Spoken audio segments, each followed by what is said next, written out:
Hello everybody, my name is Ashley McGuire. Today I will be speaking to you on why we need stricter social media laws to protect teen mental health. Every day, millions of Americans scroll through Instagram, TikTok, Snapchat, all apps that seem harmless, however, are increasingly linked to depression, anxiety, even suicide.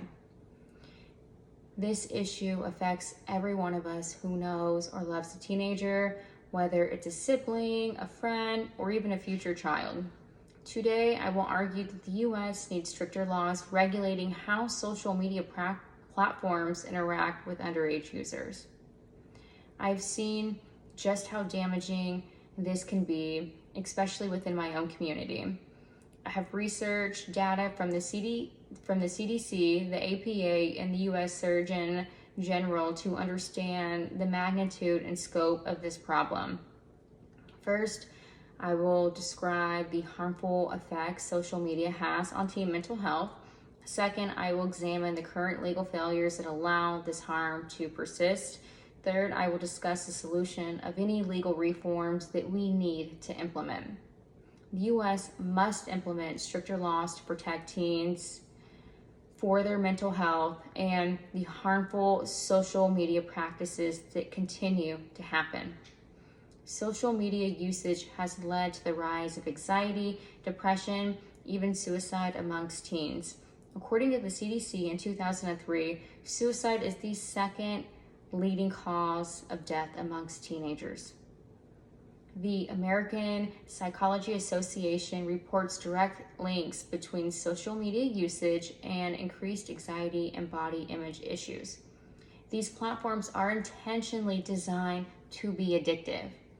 Teens' developing brain, they are more susceptible to the dopamine triggers happening, especially in regards to comments, constant notifications, likes. Algorithms prioritize engagement, often harmful content such as body shaming or even misinformation.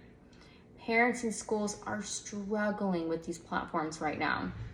Now that we understand the damage that's being caused, let's explore what we can do to fix this.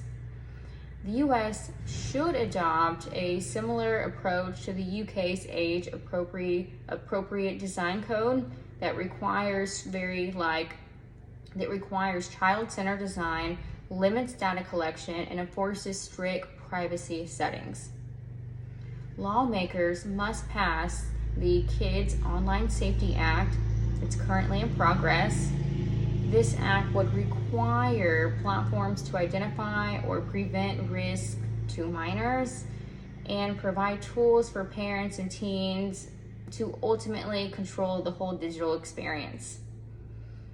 If it is introduced, the liability for companies of these platforms that caused harm would be prosecuted.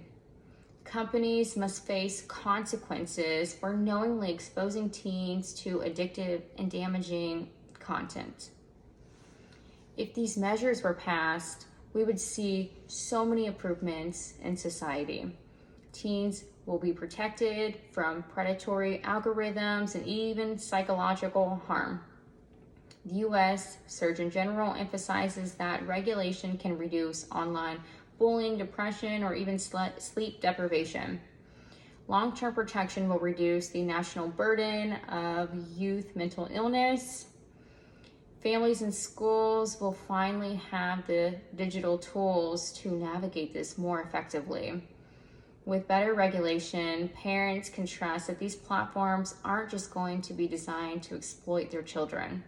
Schools can incorporate digital wellness programs with these supportive laws in place. Future generations will grow up safer. We have to look at the growing teen mental health crisis linked to social media. We have explored the legal gaps within this community that continues to allow the harm to happen. We have discussed the solutions of the Age Appropriate Design Code and Kids Online Safety Act. The U.S. must pass stronger social media laws to protect teenagers from digital harm. Think about the teens that you know, their daily lives shaped by algorithms and digital pressure. Let's not wait for more research, more heartbreak, or more tragedy. Call your local representative, support online safety legislation. Be the voice that demands digital justice for the next generation. Thank you.